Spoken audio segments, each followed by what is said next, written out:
Hi everyone, so product review today on Kind bars.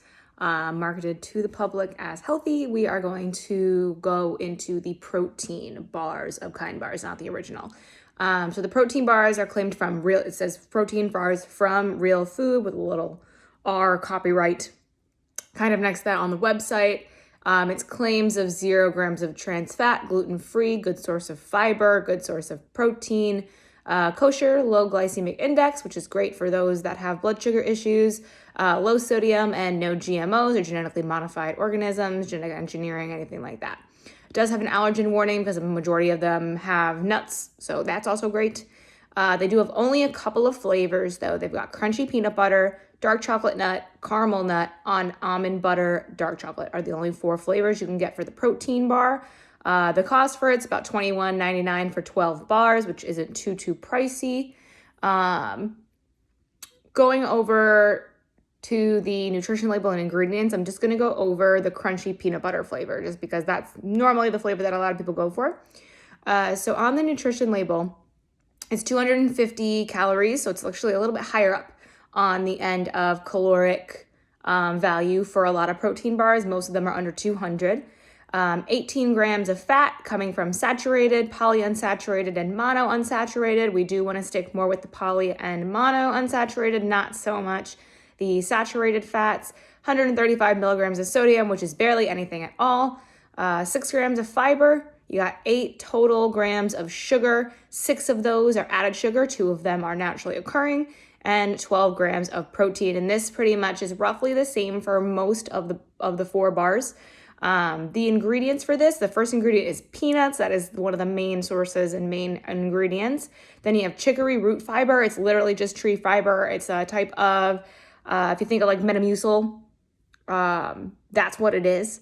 It is a soluble fiber, so it will help to absorb things and pull them out along your digestive tract along the way. So that's where your 6 grams of fiber is coming from. Then you have soy protein isolate as the third ingredient, not something that I would recommend. The protein is coming from that soy protein isolate. However, it does have a lot of unnecessary added ingredients to that, and it's a lot of different random like metals and like things in processing to keep it so it's shelf stable. It does have or it doesn't have a lot of the nutrients that soy has. So if you're like just eating soybeans, that has way more nutrients in it than the soy protein isolate because it's stripped away during that ultra processing time. Again, not something I would recommend having in your diet too often. Honey, that's going to be your natural sugar, that 2 grams of natural sugar. After that, you have glucose syrup. Again, another sweetener. This is going to be a part of that 6 grams of added sugar. Then you have palm kernel oil. This is where your saturated fat is coming from. It is an inflammatory oil. Remember, all oils besides olive, coconut, and avocado oil are inflammatory oils. Something that you don't want to have all the time, especially if you're eating these every day. Wouldn't recommend.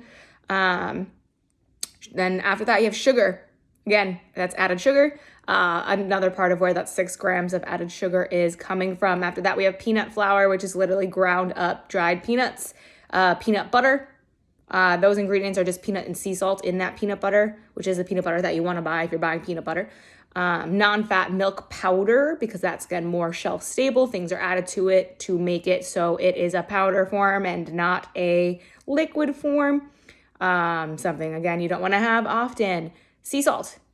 Great. Soy lecithin, again, this is your stabilizer emulsifier, not something you want to consume every day. Again, it is something that is inflammatory because of the processing. And then the last ingredient is peanut oil.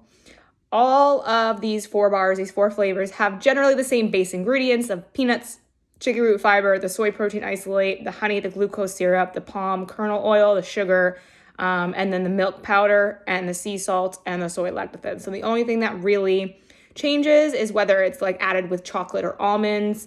Their chocolate is alkalized, which is something you do want to stay away from. You do want regular chocolate, not alkalized, to get the actual benefit of eating chocolate, because it is a really good anti-inflammatory. If you're getting dark chocolate at roughly 76% or higher, non-alkalized, you're going to get those benefits and those like riboflavonols and like all of those really good antioxidants that you can get from dark chocolate. If it's alkalized, you won't get any.